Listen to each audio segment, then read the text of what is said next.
right. I'm going to go over some with you, and then I'm going to let you practice. All right. Remember, though, what makes you good at math is when you practice it and not just watching me do it. But I do want to go over the questions that you had, and I do want to record this so you can go back and see more examples done if you need them. All right, so let's look at the warm-ups first. 4x squared minus 17x minus 15. Tell me what is always your first step before you factor? GCF. Does it have a GCF? Nope. What are my signs going to look like? What is it? Mixed. Mixed. Is that what you said? Yeah. No. Oh, okay. Okay, mixed. So I need to make sure I keep up with the signs when I put it in the box, yes? Yeah. Yes. All right. What goes in the first box? 4x to the second. Last box. Negative 15. Negative 15. These are the two terms that you multiply together, okay? The first term and the last term get multiplied together. What is 4 times 15? Negative 60. Negative 60. So my question to you is, what are the two factors of negative 60x squared 12 and 5. that add to 17? 20, all right, I heard 20 and negative 3. I heard, what did you say? 12 and 5. Should I make 12 and 5? One's got to be negative, so it can be that. Because remember, my signs are mixed, that. So if I throw a plus sign in the middle here, do any of these add up to negative 17? Is this the first one? Yeah. Yes? Sure. 20 plus negative 3 is 17? Oh. 20 plus negative 3 is positive 17. What's it got to add to? Negative 17. So you see how I figured out that that was wrong? Even though I know that that adds to 17, and the problem, it's got to add to negative 17. So the 20 has got to be the negative term. Does that make sense? Yeah. Okay. Negative 20x. 3x.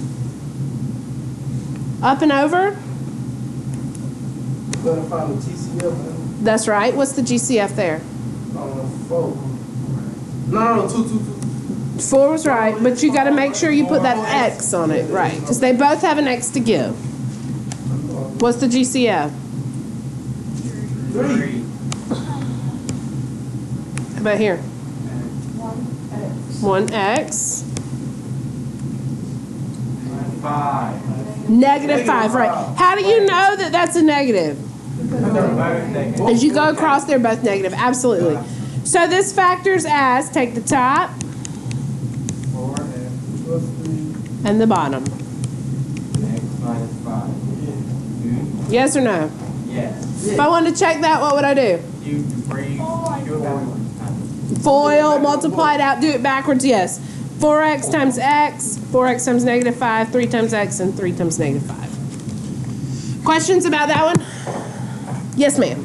Does it matter what order you put them in? The only order that matters is that the 3 goes with the 4x and the negative 5 goes with the x. If you wrote it as x minus 5, 4x plus 3, that's the same thing. All right. And these boxes don't matter either. You could have swapped those up as well. Other questions about that one? You okay, Lenny? Wait. A little bit getting there? Okay. So what was the thing that you had to factor? You had to put a number on the outside of it. This one we take a GCF out initially. So if all of them have a GCF. Correct, right. And then you would just take it out, put it on the outside, and then in the very last step, you'd add it on the outside again. So that it'd be on the outside right here. Right. All right, let's do another one. This one's a little bit easier. Can you tell which ones are easier? Have you found that little pattern? Which ones? Number 3. No. Number 3 you can do in your head. Can you? No, you cannot. I ain't never heard of that one. I feel like it. Okay, let's see. We'll see if you're right whenever we get there. Looking at this one, the ones without a leading coefficient, which is a coefficient in front, are generally the easier ones to factor. Yes. You said without a what? The leading coefficient? If it's just x squared in front instead of 2x squared or 5x squared or something like that. All right, do I have a GCF? No. No. What are my signs going to be?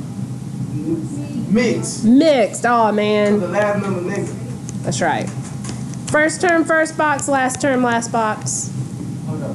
Okay. Negative Then. 18, 87. All right. Factors. Mixed signs. Two factors. It has to multiply to negative 18x squared. It has to add to negative 7x. 9 and 2. Correct. There you go. But one gotta be negative.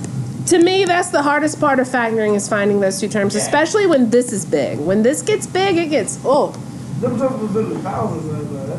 was it? Yeah. That's like 1,000. Yeah, them numbers in the thousands. That's a perfect square. I Was there no middle term? Yeah. Or did it factor as the square of a binomial, like something plus something squared when you factored it? That's a special pattern. We're going to talk about them soon. All right. Negative 9x, 2x, doesn't matter which one goes where. Do-do-do-do-do. GCF. GCF? Negative. No, ain't no 9. 2. 2. 2, but it's not negative y. Because they're not both negative. Come put it up, yeah. they're not Right. GCF? Yeah. GCF. Negative 9. Negative 9. Factored form. X plus 2. X minus 9. Hey. Hey. One more. Everybody do that. You need me to stay here just a second? Okay. Tell me when you caught up.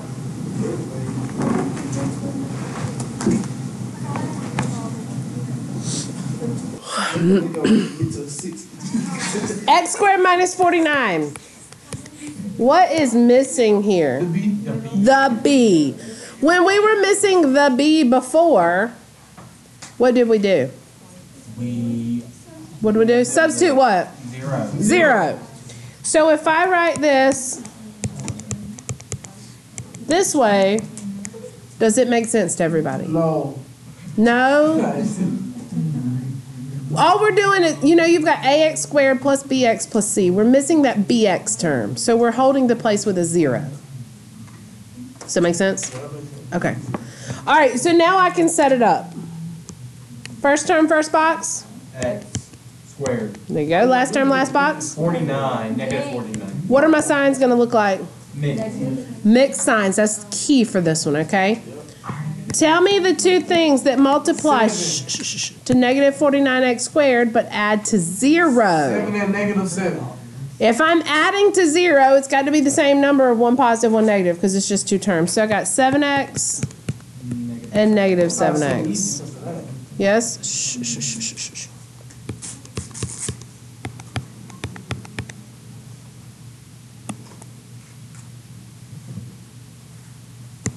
GCF?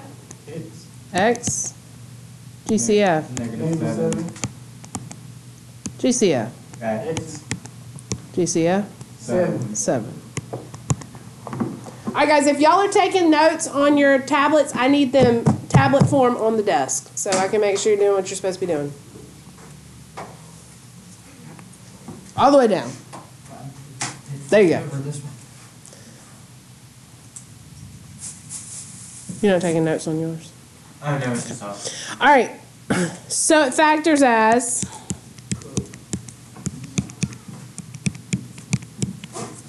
Yes? Yes. Do you see the pattern? Yes. Could you do it in your head? Yes. Could you? Yes. Okay, smarties. I'm not doing that in my head. I'm just gonna work on it to make sure I'm in the mental area. Factor.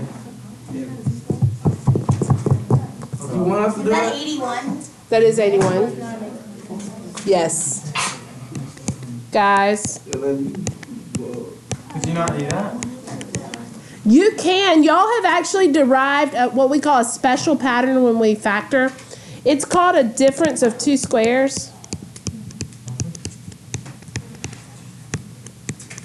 This only works. This is a portion of notes too.